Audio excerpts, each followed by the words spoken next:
Praise the Lord. आप सबको जय मसीह की। आइए हम प्रार्थना कर लें और फिर उस बाइबल अध्ययन में जाएंगे जो आज के संध्या काल में परमेश्वर की अगुवाई में हम सीखना चाहते हैं। आइए प्रार्थना करें। हमारे जीवित महान और अत्यंत दयालु स्वर्गीय पिता, राजाओं के राजा, प्रभुओं के प्रभु, सर्वशक्तिमान हमारे परमेश्वर, पवित्र आत्मा की अगुवाई में बाइबल अध्ययन को हम करते हैं प्रभु, और पवित्र आत्मा से सीखना चाहते हैं वो भेद की बातें जो आपने अपने चुने हुए दासों के द्वारा इसलिए लिखवाई कि हमारे अगुवाई हो सके और हम उन भेदों को जानें जो पवित्र शास्त्र में हमारे लिए लिखे गए। सारा आदर और सारी महिमा आपको देते हैं और ये विनती हमारे उद्धारकर्ता प्रभु यीशु मसीह के नाम से मांगते, सुनो, कबूल कर। आमीन। मेरे साथ बाइबल अध्ययन के लिए निकाल लीजिए इब्रानियों का अध्याय 6 और उसके 9 से और 12 पद तक। हमने पिछले दिनों अध्याय 6 1 से 8 पद तक इसका अध्ययन किया था। आज हम उससे आगे बढ़ रहे हैं और मैं भिलाई सीसी चर्च से जितने भी प्रियजन जुड़े हुए हैं उन सब के लिए परमेश्वर से आशीष चाहता हूँ और हम मगन हों और ध्यान रखें कि परमेश्वर हमसे क्या कहते हैं। इस 6ठे अध्याय के पहले पद में इब्रानियों की पुस्तक का लिखने वाला एक प्रकाशन हमें देता है। वो कहता है कि आओ मसीह की शिक्षा की आरंभ की बातों को छोड़कर हम सिद्धता की ओर आगे बढ़ते जाएं। यानी ये एक वो दर्शन है, ये वो एग्जामिनेशन का टाइम है कि हम देखें कि हम वो प्राइमरी टीचिंग के अंदर ही व्यस्त हैं, अभी हम केजी क्लास में ही हैं, या हम उससे आगे बढ़ गए हैं। क्योंकि जब तक हमारा टेस्ट नहीं होता है, परीक्षा नहीं होती है, तब तक हम आगे की क्लास के अंदर नहीं बढ़ते। और इब्रानियों का लिखने वाला यही कहता है। आज भी ये जो पद है वो मेरे और आपके लिए बहुत माकूल है कि हम अपने आप को जांचें, क्योंकि उपवास काल चल रहे हैं। तो उपवास काल में निरंतर मुझे और आपको अपने आत्मिक जीवन पे मनन करना है और हमें सिद्धता की ओर बढ़ना है। 9वें पद से और 12वें पद तक हम पढ़ेंगे। पर हे प्रियों, यद्यपि हम ये सब बातें कहते हैं तो भी तुम्हारे विषय में हम इससे अच्छी और उद्धार वाली बातों का भरोसा करते हैं, क्योंकि परमेश्वर अन्यायी नहीं कि तुम्हारे काम और उस प्रेम को भूल जाए जो तुमने उसके नाम के लिए इस रीति से दिखाया कि पवित्र लोगों की सेवा की और कर भी रहे हो। पर हम बहुत चाहते हैं कि तुम में से हर एक जन अंत तक पूरी आशा के लिए ऐसा ही प्रयत्न करता रहे, ताकि तुम आलसी ना हो जाओ, वरन उनका अनुकरण करो जो विश्वास और धीरज के द्वारा प्रतिज्ञाओं के वारिस होते हैं। पिछले दिनों भी हमने इस बात को समझने की कोशिश की थी कि नई वाचा की ब्लेसिंग्स और पुरानी वाचा की ब्लेसिंग्स में क्या अंतर है। और हमने ये देखा था कि ओल्ड टेस्टामेंट की जितनी भी ब्लेसिंग्स हैं वो परमेश्वर ने इस्राएली लोगों को दी हैं, और वो जितनी भी ब्लेसिंग्स हैं वो सारी सांसारिक हैं। यानी परमेश्वर ने उनसे वादा किया था कि एक ऐसा देश जो मिस्र है जिसमें तुम गुलाम हो, वहाँ से मैं तुम्हें निकालूंगा, लेकिन मैं तुम्हें एक ऐसे देश में लेके जाऊंगा जो इस संसार में ही है, पृथ्वी पर ही है, लेकिन वो इससे उत्तम है। यानी मिस्र से निकलकर कनान देश में जाना। उनके लिए यही बहुत था, क्योंकि अब्राहम को जितनी भी आशीषें दी गई थी वो सारी आशीषें परमेश्वर ने सांसारिक दी थी। और क्या दी थी? कि मैं तुझे बहुत सारे बच्चे दूंगा, तेरा वंश पृथ्वी के ऊपर फैल जाएगा, मैं तुझे बहुत धन दूंगा, मैं तुझे बीमारियों से छुड़ाऊंगा, मैं तुझे पृथ्वी के ऊपर बहुत सारी भूमि दूंगा। तो इस तरीके के जितने भी ब्लेसिंग्स हैं वो सब परमेश्वर ने अब्राहम को वादा किया था। लेकिन ओल्ड टेस्टमेंट के अंदर जो ब्लेसिंग्स हैं वो तो वर्ल्डली हैं, और न्यू टेस्टमेंट के अंदर जब हम आते हैं, जो नई वाचा की जितनी भी हमारे को आशीषें प्रभु यीशु मसीह के द्वारा मिली हैं, तो यीशु मसीह ने हमारा जो स्टैंडर्ड है हमारे को अपलिफ्ट किया है। यीशु मसीह हमें संसार से तो हमारा मन हटाना चाहते हैं, और वो हमें स्वर्ग तक पहुंचाने का आश्वासन देते हैं। यानी जो हमारी ब्लेसिंग्स हैं नई वाचा की, जो यीशु मसीह के पीछे चलते हैं, उनके लिए एक बहुत सुंदर योजना परमेश्वर की है कि तुम इस संसार से उठकर स्वर्गीय आनंद में प्रवेश करोगे, यानी स्वर्ग के राज्य के अधिकारी होगे, अनंत जीवन के अधिकारी होगे।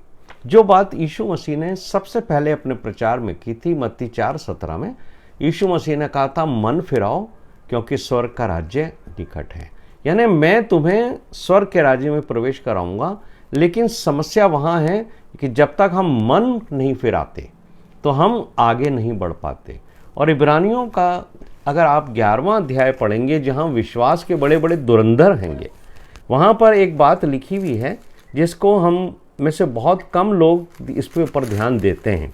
देखिए, निकालिए मेरे साथ इब्रानियों का 11वां अध्याय और उसका 39 और 40 पद। अगर आप 11वां अध्याय पढ़ते हैं तो वहाँ पर आपको मालूम होता है कि अब्राहम से लेकर के और बहुत सारे ऐसे विश्वास के धुरंधर हैं जिन्होंने अपने जीवन को विश्वास के ऊपर आगे बढ़ाया और विश्वास की रखवाली की और विश्वास की खेती काटी।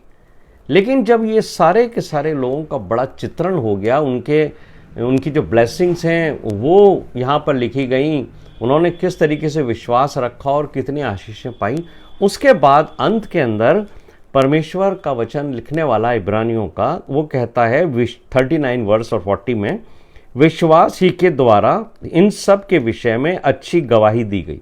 ये जितनी भी गवाही आप 11वें अध्याय में पढ़ते हो, ये उन धुरंधरों की है जिन्होंने अपने विश्वास की रखवाली करी, तो भी उन्हें प्रतिज्ञा की हुई वस्तु ना मिली। कई ऐसे थे जिनसे परमेश्वर ने प्रतिज्ञाएं की थी, वो उनको नहीं मिली। एक उदाहरण के लिए मैं आपको सिर्फ एक बात कहता हूं कि अब्राहम को परमेश्वर ने कहा था, मैं तेरे वंश को इतना बढ़ाऊंगा कि संसार में जो आकाश में जो तारे हैं उनको अगर कोई गिन सकेगा तो वो तेरे वंश को गिन सकेगा।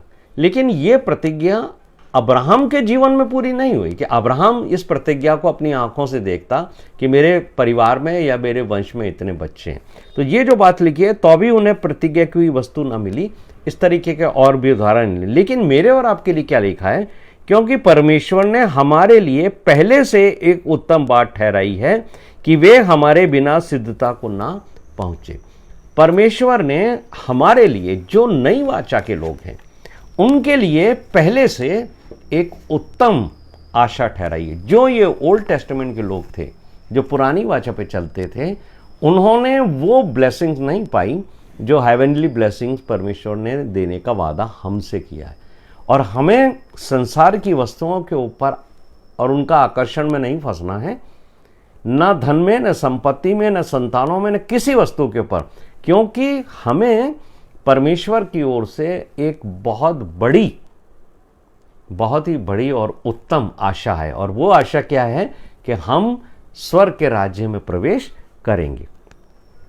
तो यहाँ जो हम इस बात को देखते हैं कि अगर हम नई वाचा के क्लेमेंट हैं, या हम क्लेम करते हैं कि हमें नई वाचा के अंदर परमेश्वर की आशीषें मिलनी चाहिए।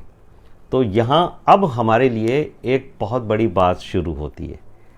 यहाँ हमें ये देखना है कि यदि पुरानी वाचा के लोग पाप करते थे, जो बहुत सारे लोगों ने पाप किए हैं और उनका चित्रण और वर्णन बाइबल के अंदर है, तो उसका जो परिणाम होता था वो इतना कठोर नहीं होता था जितना नई वाचा के जो लोग हैं यदि वो पाप करते हैं। आप ध्यान से सुनिए इस बात को कि जितने लोग नई वाचा में हैं यानी यीशु मसीह के पीछे चलते हैं, यदि वो पाप करते हैं तो उसका जो परिणाम है जो उन्हें भुगतना पड़ेगा वो बहुत गंभीर और ज़्यादा होगा, क्योंकि हमारे लिए ब्लेसिंग भी बहुत ज़्यादा हाई लेवल की है, तो हमारे पापों का जो दंड है वो भी बहुत ही ऊंचा है। मैं एक साधारण सी बात कह के आपको बताना चाहता हूं। यदि एक व्यक्ति 3 मीटर की ऊंचाई से गिरेगा तो उसको चोट तो आएगी लेकिन उसकी मृत्यु नहीं आएगी। लेकिन यदि एक व्यक्ति 300 मीटर की ऊंचाई से गिरेगा तो ऐसे व्यक्ति को साली चोट नहीं आएगी, उसके शरीर को इतनी हानि होगी कि उसकी मृत्यु भी हो सकती है। तो ये बात मुझे और आपको समझनी चाहिए कि हमारा जो लेवल है ओल्ड टेस्टामेंट पुरानी वाचा के लोगों से बहुत ऊंचा है। तो जब वो लोग पाप करते थे तो उनके लिए इतनी बड़ी सजा का प्रावधान नहीं था, क्योंकि परमेश्वर उनसे उतनी आशा भी नहीं रख सकते थे। जैसे दाऊद था, दाऊद ने व्यभिचार का पाप किया और उसके बाद उसने क्षमा की याचना की और उसको क्षमा मिली। वो इतना गंभीर व्यभिचार नहीं था क्योंकि परमेश्वर ने उसके द्वारा कोई बहुत बड़े आध्यात्मिक कार्य नहीं करे थे। उसने जितने भी कार्य किए थे, जैसे गोलियत को मार दिया उसने या राजाओं से लड़ा, वो एक व्यक्तिगत विजय भी थी, अपने राज्य को बढ़ाने के लिए थी और इसराइलियों को किसी दुश्मन से छुड़ाने के लिए थी। लेकिन इससे न तो दाऊद के आध्यात्मिक और स्पिरिचुअल लाइफ को का अपलिफ्टमेंट था और न ही जो लोग उसको सुनते थे या उसके राज्य में थे उनके जीवन को उससे ज़्यादा कोई बहुत बड़ी बात उनको मिलती थी। तो जैसे ही हम यीशु मसीह के द्वारा पवित्र आत्मा जब हमें स्वर्ग तक उठा लेती है, तो जब हम ऊपर से नीचे गिरते हैं, इसको समझ लीजिए आप, जब हम ऊपर से नीचे गिरते हैं तो हमारी बेसिकली स्पिरिचुअल डेथ होती है। यानी अगर एक पशु एनिमल गिरता है तो इससे फर्क नहीं पड़ता, लेकिन जब एक स्वर्गदूत गिरता है तो वो डेमन्स में बनता है। जो डीमंस हैं, जो स्वर्गदूत ने पाप किया, उनको दोबारा मौका नहीं दिया परमेश्वर ने। और जो हाई लेवल का एक स्वर्गदूत था, जब उसने पाप किया तो वो क्या बना? वो शैतान बना। तो कहने का यह तात्पर्य है कि जितना बड़ा काम परमेश्वर हमारे जीवन में करते हैं, यानी उद्धार का काम और हमारे द्वारा जो वो सेवा लेना चाहते हैं, जब हम गिरते हैं तब आध्यात्मिक चोट होती है, जिसे हम स्पिरिचुअल इंजरी कहते हैं। इसराइलियों को परमेश्वर ने 9 बार क्षमा किया। जब हम इसराइलियों के ऊपर फोकस करते हैं तो हमें मालूम होता है कि उन्होंने कई बार पाप किया, तकरीबन 9 बार परमेश्वर का सामना किया, लेकिन 10वीं बार जब उन्होंने किया, परमेश्वर की अनाज्ञाकारिता की, डिसओबीडियंस किया, तब परमेश्वर ने उनसे क्या कहा? गिनती की पुस्तक निकालिए, 14वां अध्याय, उसका 22 और 23 पद हम पढ़ेंगे। यहाँ आपको मालूम होगा कि जो उन्होंने किया, गिनती की पुस्तक 14वां अध्याय 22 और 23 पद।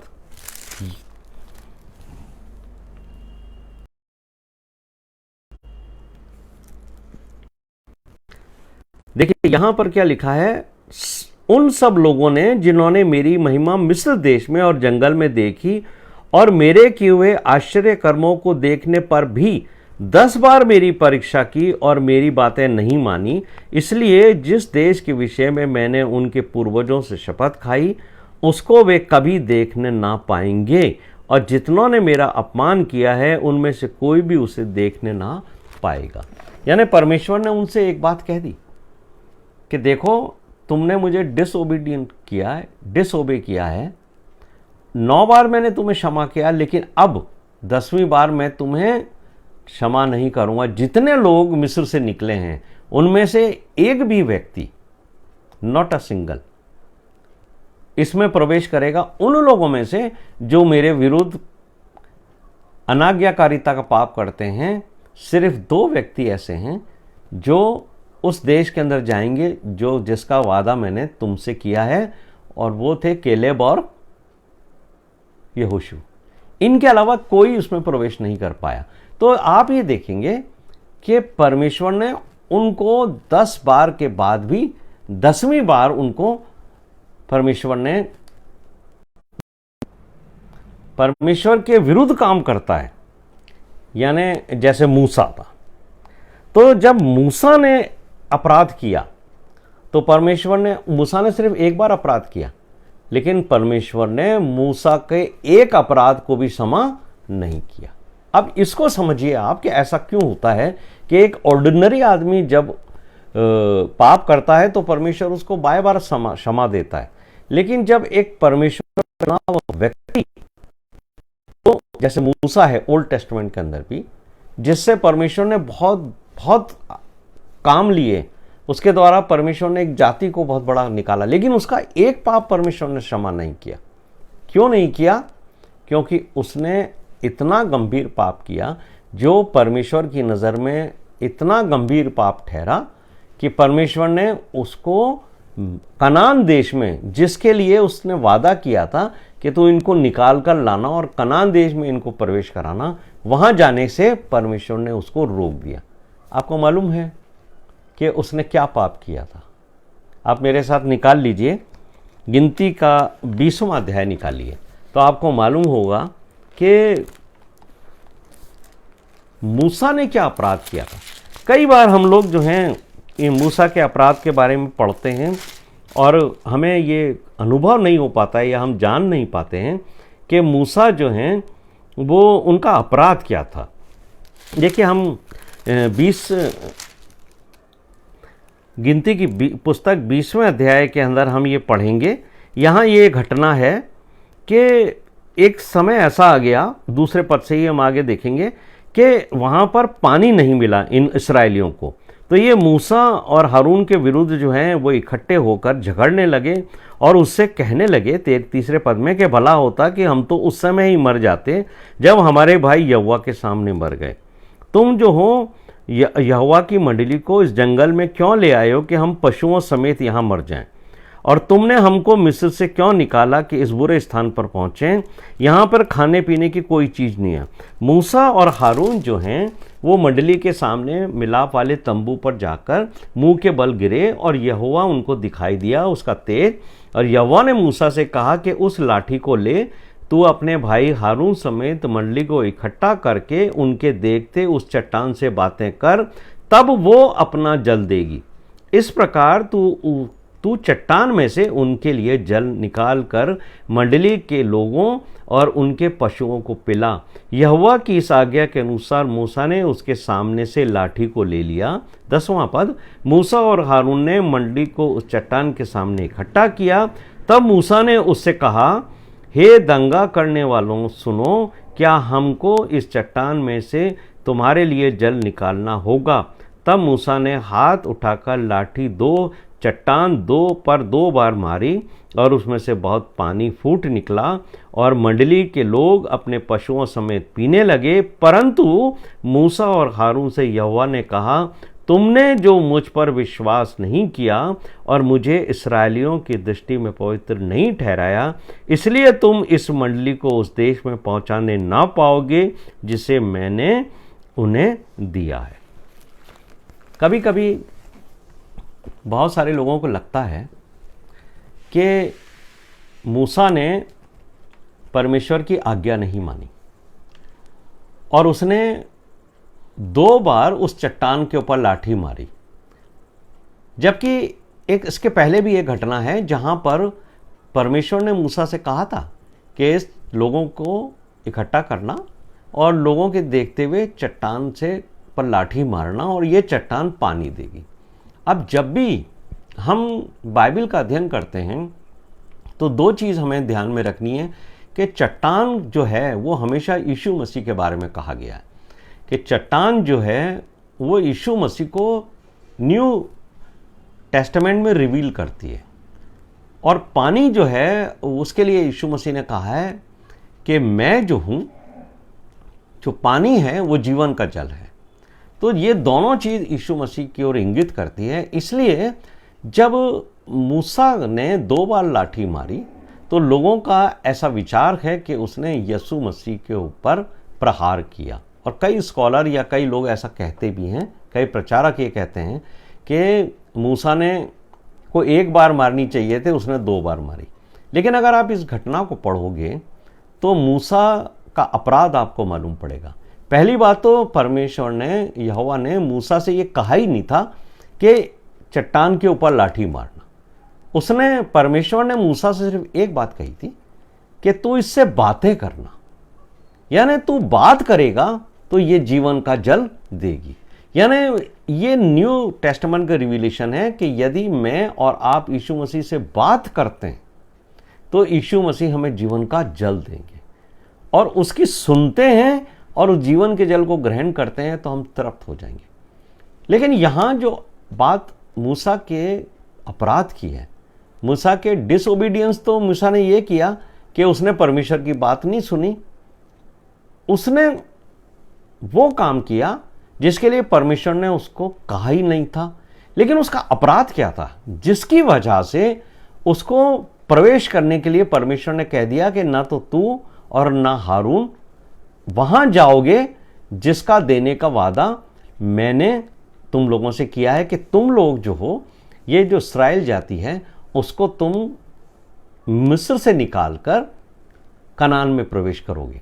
तो जो मूसा का जो अपराध था वो ये अपराध नहीं था कि उसने चट्टान के ऊपर 2 बार लाठी मारी।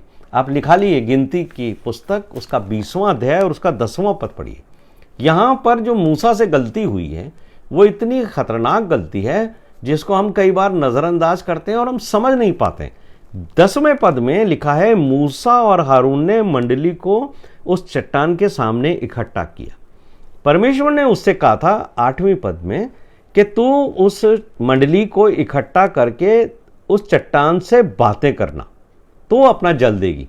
मूसा ने और हारून ने उन लोगों को, यानी 10वें पद में देखिए कि हारून ने मंडली को चट्टान के सामने इकट्ठा किया। तब मूसा ने उनसे कहा, कौन? जो लोग वहां खड़े थे, उनसे क्या कहा? ये यहां पर मूसा का चरित्र दिखाई देता है कि वो जब क्रोध में भर गया, गुस्सा हो गया, तब उसके मुंह से क्या बात निकली? उसने कहा, हे दंगा करने वालों सुनो, क्या हमको इस चट्टान में से तुम्हारे लिए जल निकालना होगा?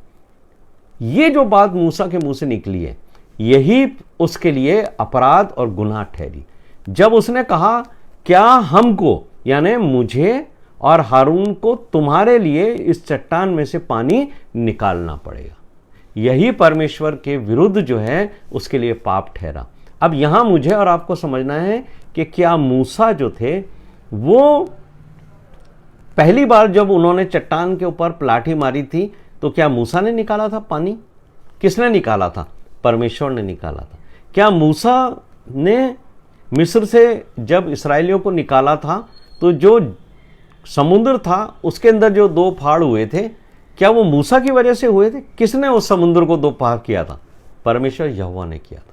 मूसा जब लोगों को लेकर आ रहा था तो रास्ते के अंदर जंगल में जो सांपों ने काटा था लोगों को, किसने ठीक किया? परमेश्वर ने किया। तो यानी हर बार मूसा और हारून जाकर परमेश्वर के सामने झुकते थे, उससे विनती करते थे और परमेश्वर उनके लिए काम करता था। लेकिन यहां जो स्टेटमेंट उसने दिया है, उसने जो स्टेटमेंट दिया है वो समझने का है कि उसने लोगों से क्या हम निकालेंगे तुम्हारे लिए? यही उसका अपराध था कि जब उसने ये बात कही कि क्या हमको चट्टान में से पानी निकालना है, परमेश्वर के बराबर होने की उसने यहां एक स्टेटमेंट दिया। और परमेश्वर का वचन आप पढ़ोगे तो यशायाह में परमेश्वर ने कहा है कि मैं अपनी महिमा किसी के साथ नहीं बांटता। तो ये जो स्टेटमेंट है वो उनके विरुद्ध अपराध ठहरा है, कि उन्होंने ये कहकर इस्राएलियों के बीच में अपने आप को परमेश्वर के बराबर बनाने की कोशिश की है, जबकि ये काम परमेश्वर कर रहे थे।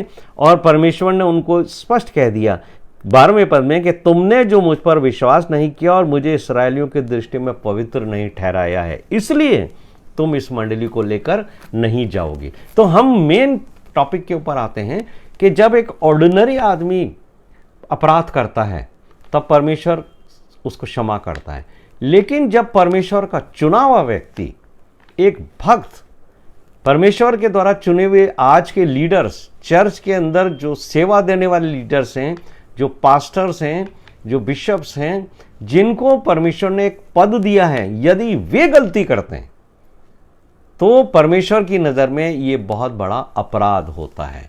इसलिए मुझे और आपको ये बात देखनी है कि परमेश्वर को क्यों हमारे द्वारा किए गए अपराध के प्रति इतना दुख होता है और वो हमारे अपराधों को क्षमा करना नहीं चाहता। क्यों? क्योंकि जब एक छोटा व्यक्ति, कलीसिया या मंडली का एक छोटा व्यक्ति आज अपराध करता है, उसके द्वारा मंडली प्रभावित नहीं होती। लेकिन जब एक चुना हुआ व्यक्ति जिसके पास लीडरशिप है, एक पास्टर, जब वो अपराध करता है, जब वो ऐसा पाप करता है, जैसे दाऊद ने व्यभिचार किया, उससे मंडली पे प्रभाव नहीं आया।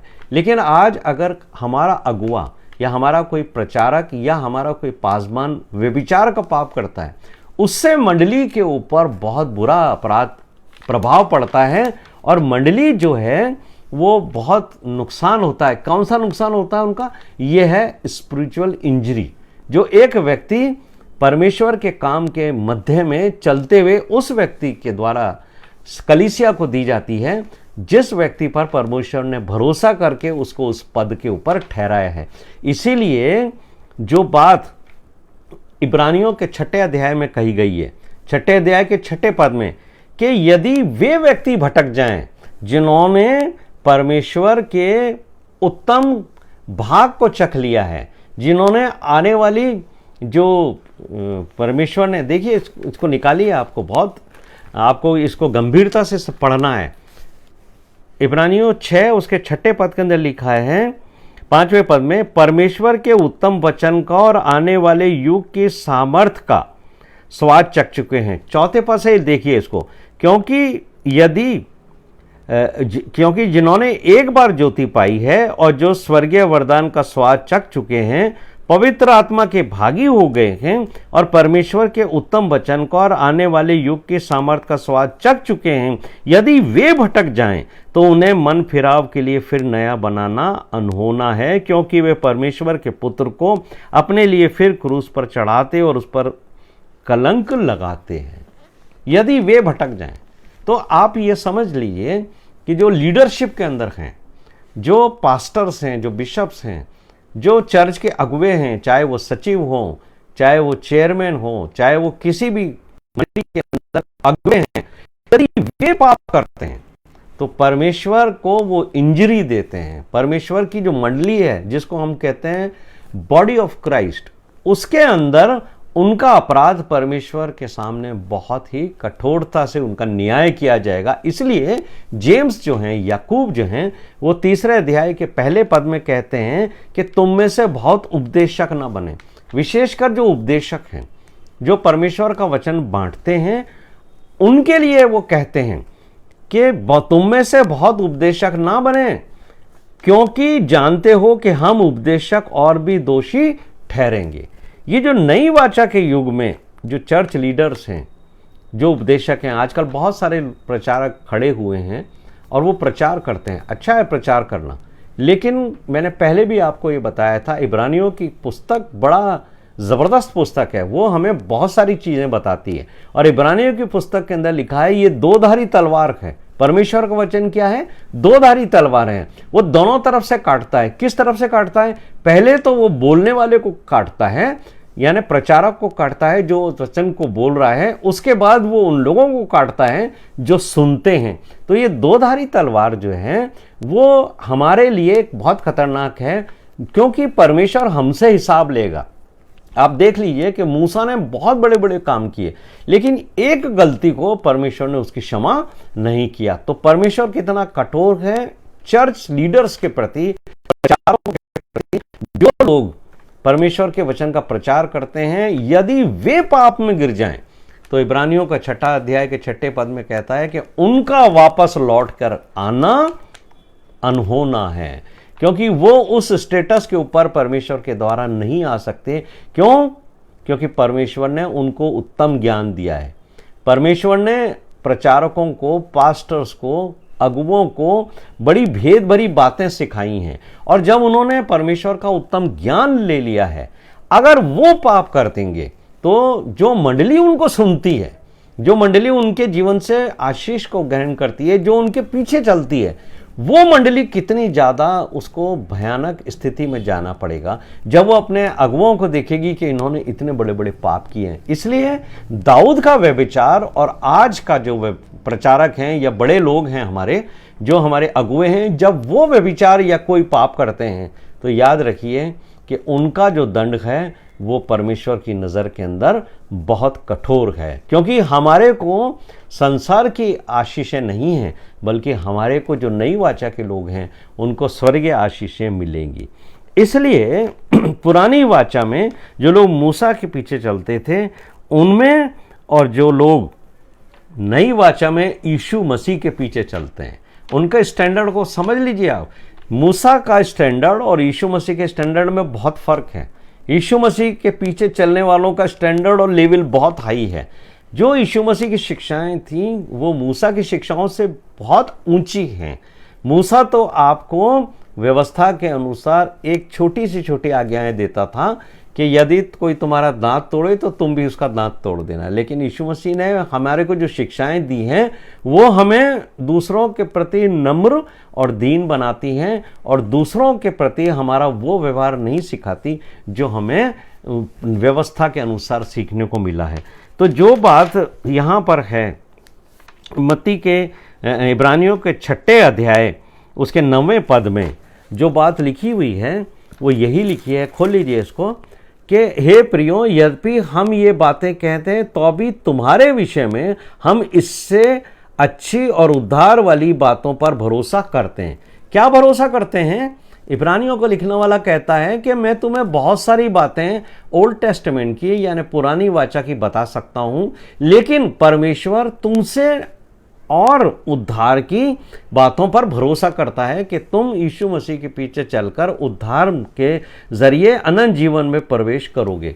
और फिर वो यहाँ पर उस बात को कहते हैं 10वें पद में कि यदि तुमने कोई भला काम किया है, जो बात यीशु मसीह ने कही थी कि अगर तुमने मेरे नाम से किसी को एक ठंडा गिलास पानी भी पिलाया है ना, तो भी तुम उसका अजर कभी नहीं छोड़ोगे, तुम्हारे को उसका परिणाम भी मिलेगा, तुम्हें उसकी आशीषें भी मिलेगी। और 11वें पद में वो ये कहते हैं, जो बात लिखी है कि पर हम बहुत चाहते हैं कि तुम में से हर एक जन अंत तक पूरी आशा के लिए ऐसा ही प्रयास करता रहे। यानी हम जो नई वाचा के लोग हैं, हम सुस्त नहीं पड़े। हमारे लिए एक मार्ग परमेश्वर मसीह ने प्रशस्त किया है जो हमें अनंत जीवन में लेके जाएगा। इसलिए ओल्ड टेस्टमेंट और न्यू टेस्टमेंट में यानी पुरानी वाचा में नई वाचा के लोगों में एक सबसे बड़ा डिफरेंस है कि मुझे और आपको सुस्ती अलाउ नहीं है कि हम सुस्त हो जाएं, बल्कि हम निरंतर अपने उद्धार के कार्य को यीशु मसीह की शिक्षाओं पे चलते हुए पूरा करते रहें और हमें सिद्धता की ओर बढ़ते रहना है। जो इब्रानियों के 6 अध्याय के पहले पद में मुझे और आपको एक तरह से शिक्षा भी मिली है और वार्निंग मिली है कि हम जो बेसिक यीशु मसीह ने हमें शिक्षाएं दी थी उसके अंदर ही नहीं उलझे रहें। अभी तो बहुत सारे मसीहों को विश्वास ही नहीं है पूरा। अभी तक तो बहुत से विश्वासी जो हैं वो अपने पापों की क्षमा ही पूरी नहीं प्राप्त कर सके। अभी तो बहुत सारे ऐसे विश्वासी हैं जिनको नया जन्म नहीं मिला है। बहुत से ऐसे विश्वासी हैं जिनको पवित्र आत्मा नहीं मिली है। तो जब हम उन चीज़ों को ही अभी प्राप्त नहीं कर पाए हैं तो हम सिद्धता की ओर कैसे बढ़ेंगे। और अगर आप सिर्फ प्राइमरी एजुकेशन में हैं तो आप ये जान लीजिए कि शैतान आपके ऊपर हावी है। इसीलिए हमारी कलीसियाओं में झगड़े होते हैं, हमारे लोगों में मनमुटाव होता है, क्योंकि हमारा जो स्तर है मसीही जीवन का वो एक दूध पीने वाले बच्चे के समान है। और बच्चों का ये स्वभाव है कि वो आपस में लड़ते रहते हैं, उनमें सिद्धता नहीं है, न वो आगे बढ़ना चाहते हैं, क्योंकि वो छोटे हैं, नासमझ हैं, अभी उन्होंने परमेश्वर के वचन की गहरी बातें नहीं सीखी हैं। यदि मैं और आपका आत्मिक जीवन अभी उस लेवल पर है कि हमने दूसरों को भी क्षमा ही करना नहीं सीखा, तो हम कहाँ हैं हमारे स्पिरिचुअल लाइफ में? हम अभी केजी क्लास के अंदर हैं। हम अपर लेवल पे कब आएंगे? कब हम हायर एजुकेशन प्राप्त करेंगे? कब हम उन बातों को समझेंगे जो परमेश्वर ने प्रभु यीशु मसीह में हमें नई वाचा के अंदर भेद भरी बातें बताई हैं, वो स्वर्ग की बातें जहां परमेश्वर हमें लेके जाना चाहता है। तो प्रभु यीशु मसीह के द्वारा हम उस सिद्धता की ओर बढ़ेंगे। तो इब्रानियों को लिखने वाला कहता है कि तुम में से हर एक जन अंत तक पूरी आशा के लिए ऐसा ही प्रयत्न करता रहे कि आओ हम सिद्धता की ओर बढ़ते जाएं। मेरे प्रिय भाइयों और बहनों, मुझे और आपको इब्रानियों के पुस्तक के अंदर से इस बात को अच्छी तरह समझ लेना है। चाहे हमारी आयु 70 वर्ष हो, चाहे हमारी आयु 80 वर्ष हो, चाहे हमारी आयु 90 वर्ष हो, लेकिन हमें सिद्धता की ओर बढ़ते चले जाना है। हमें लेजी नहीं होना है। किस बात में? परमेश्वर के वचन को जानने में, परमेश्वर के वचन को सुनने में, परमेश्वर के वचन को पढ़ने में और परमेश्वर के वचन के अनुसार, यीशु मसीह की शिक्षाओं के अनुसार चलने में। कई बार लोग कहते हैं हमारे पास तो टाइम ही नहीं है ब्रदर, हम कहाँ पढ़ें, हमारे पास समय ही नहीं है बाइबल पढ़ने के लिए। यदि आप सिद्धता की ओर बढ़ना शुरू करोगे तब आप परमेश्वर के लिए समय निकालोगे। यदि आपका मन दुनिया में लगा हुआ है, आप दुनिया के लिए समय निकालते हो, लेकिन जब आपका मन यीशु मसीह के अंदर लगेगा और आपको ये मालूम होगा कि इस जीवन के बाद यीशु मसीह हमें स्वर्गीय स्थान के ऊपर लेके जाने, तब आपका मन जो है वो यीशु मसीह की शिक्षाओं पर इसलिए केंद्रित होगा कि यदि मैंने यीशु मसीह को फॉलो किया तो मैं चाहे 80 वर्ष जीऊँ, 90 वर्ष जीऊँ, एक दिन जब रैप्चर होगा, यीशु मसीह हमें लेने आएंगे, तब हम यीशु मसीह के साथ सिद्धता में बढ़ते हुए वहाँ पहुँचेंगे। और मेरे और आपके जीवन की क्या आशा होनी चाहिए? हमारे जीवन की जो आशा है वो यूहन्ना के 3 अध्याय के 2 और 3 पद के अंदर लिखी हुई है। हमारे को अंदर जो आशा है, जो इब्रानियों का लिखने वाला उन मसीहों को कहता है जो इब्रानियों के नए नए यीशु मसीह की सेवा में आए थे, यीशु मसीह के पीछे आए थे। लेकिन मैं और आप जो यीशु मसीह की शिक्षाओं पे चलते हैं, जो नई वाचा को एक्सेप्ट कर चुके हैं, नई वाचा के अनुसार चलना चाहते हैं, उनके पास 2 बड़ी आशाएं हैं। निकालिए पहला यूहन्ना 3 अध्याय और उसके 2 पद और 3 पद को हम पढ़ेंगे। यहाँ पर क्या लिखा है? हे प्रियों, अब हम परमेश्वर की संतान हैं, यीशु मसीह के द्वारा हम परमेश्वर पिता की संतान ठहरे, पर अभी तक ये प्रकट नहीं हुआ कि हम क्या कुछ होंगे। इतना जानते हैं कि जब वो प्रकट होगा तो हम उसके समान होंगे, क्योंकि उसको वैसा ही देखेंगे जैसा वो है। और जो कोई उस पर यह आशा रखता है वह अपने आप को वैसा ही पवित्र करता है जैसा वो पवित्र है। तो मेरे और आपकी जो धन्य आशा है वो क्या है? Why we are walking for perfection? क्यों हम सिद्धता की ओर दौड़ना चाहते हैं? हम कभी सिद्ध नहीं हो सकते, लेकिन जिस दिन यीशु मसीह आएंगे तो हमारी आशा क्या है? जिस बात के ऊपर मैं आपको फोकस करना चाह रहा हूं, 80 वर्ष 90 वर्ष हम यीशु मसीह के पीछे पीछे चलते हुए सिद्धता की ओर बढ़ें, जो इब्रानियों 6 अध्याय के 1 पद में लिखा है कि आओ हम सिद्धता की ओर बढ़ें। सिद्धता की ओर बढ़ते बढ़ते हमारे को क्या रिजल्ट मिलेगा कि जब यीशु मसीह आएंगे और वो देखेंगे कि ये मेरा बंदा, ये मेरी बंदी, ये मेरे बेटा, ये मेरी बेटी सिद्धता की ओर बढ़ रहे हैं, इनके मन में सिद्धता की ओर बढ़ने की ललक है, तब क्या लिखा है 2 पद में? पहला यूहन्ना 3 अध्याय उसके 2 पद में, हम उसके समान होंगे। हम वैसे नहीं रहेंगे, बल्कि हम किसके जैसे हो जाएंगे? हम यीशु मसीह के समान हो जाएंगे। यह हमारी आशा होनी चाहिए। और इस आशा को पूरी करने के लिए कि हम भी यीशु मसीह के समान हो जाएं, हमें परफेक्शन की ओर बढ़ना है, हमें सिद्धता की ओर बढ़ना है, और हमें लेजी नहीं होना है कि यीशु मसीह तो आए नहीं है, हम क्या करें, हम कैसे चलें, कैसा जीवन व्यतीत करें। और बहुत से लोग अपने जीवन के अंत में जब उनकी उम्र ज़्यादा हो जाती है तो वो बाइबल पढ़ना छोड़ देते हैं, वो प्रार्थना करना छोड़ देते हैं, और वो वापस संसार की बातों में लग जाते हैं। क्योंकि एक तरफ शैतान है और एक तरफ यीशु मसीह है, एक तरफ तो संसार है, एक तरफ अनंत जीवन है। तो जब मैं और आप लगातार यीशु मसीह के पीछे चलते रहेंगे तो लास्ट डे जब यीशु मसीह आएंगे वो हमें परफेक्ट करेंगे। इसीलिए तो कुरिन्थियों के 13वें अध्याय में, पहला कुरिन्थियों 13वें अध्याय के अंदर पौलुस ने क्या कहा था, अभी तो हमें धुंधला सा दिखाई देता है, अभी हमें साफ दिखाई नहीं देता, क्योंकि वी आर नॉट परफेक्ट। हम परफेक्शन की ओर बढ़ रहे हैं, लेकिन हमें कब साफ साफ दिखाई देगा, जब यीशु मसीह आएंगे उन लोगों को लेने के लिए जो अपने जीवन के अंदर पवित्रता के खोजी रहे हैं और पवित्रता की ओर बढ़ते चले जा रहे हैं। और एक दिन प्रभु यीशु मसीह हमें अपने साथ ले जाएंगे। लेकिन कब ले जाएंगे? जब हम उसके समान होंगे। तो मेरे और आपके जीवन की जो धन्य आशा है वो ये है, let us move towards perfection. आइए हम सिद्धता की ओर बढ़ें।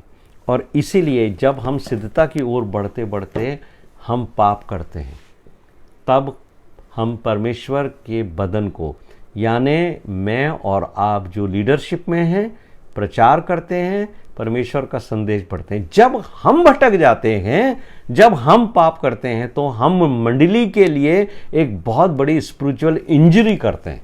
इसको समझ लीजिए, क्योंकि बहुत सारे लोग हमारे जीवन को देखकर आशीष भी पा रहे हैं, तो बहुत सारे लोग जब हमें पाप में गिरा हुआ देखेंगे तब वो हमारे द्वारा बहुत उनको आत्मिक इंजरी होगी, वो धोखा खाएंगे और वो संसार में लौट जाएंगे। प्रभु इस वचन के द्वारा मुझे और आपको आशीष दे, और आने वाले हफ्ते में हम मत्ती के 6 अध्याय के 13वें पद से आगे पढ़ेंगे। आप सबको जय मसीह की।